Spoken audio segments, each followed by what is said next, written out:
বিষাদের বাগানে বসে থাকা সেদিনের সেই বিষাদ যেন মুক্তির অপেক্ষায় থাকা কয়েদখানার কোনো এক কয়েদি।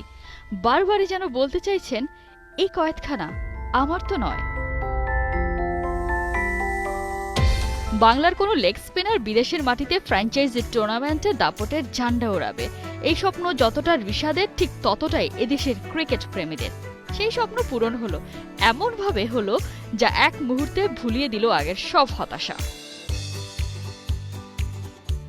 পিএসএল অভিষেক ম্যাচে ঋষাদ ঘুরিয়েছেন ম্যাচের মোড়, হয়ে গেছেন গেম চেঞ্জার।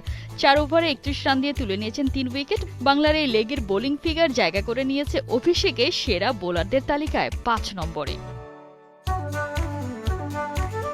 কোয়েটা গ্ল্যাডিয়েটর্সের বিপক্ষে ঋষাদ যে টার্ন আদায় করে নিয়েছেন তা দেখলে আপনার চোখ কপালে উঠবে। পিএসএল এ যেখানে স্পিনারদের গড় টার্ন 1.5 ডিগ্রি, সেখানে ঋষাদের টার্ন ছিল 3.1 ডিগ্রি। Really unreal.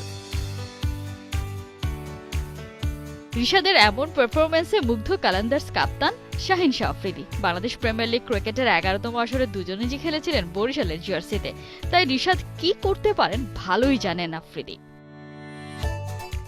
আমাদের এমন একজন স্পিনার দরকার ছিল যে কিনা মিডল ওভারে উইকেট তুলে নিতে পারে। আমরা ঋষাদকে নিয়েছি আর ও দারুণ বল করেছে। পরিসংখ্যানও বলছে, মিডল ওভারে যখন ভয়ঙ্কর রূপ ধারণ করছিলেন রাইলি রুসো, ঠিক তখন তার ডানা ছেটে ফেলতে শাহিন সিনে আনেন এই অস্ত্রকে। দলকে ব্রেক থ্রু এনে দেন রিশাদ হোসেন। মিডল ওভারে রিশাদ আর সিকান্দার রাজা দুই স্পিনার মিলে তুলে নেন 5 উইকেট। উঠতে থাকা কোয়েটার দৌড় ওখানেই শেষ। পিএসএল হয়ে গেল ঋষাদের আগুন ঝরা অভিষেক। আর ঠিক এমন সময় তার ঘরে আবারও কড়া নাড়ল বিগ ব্যাশ লিগ। তাকে নতুন করে দলে চাইছে হোবার্ট হ্যারিকেন্স।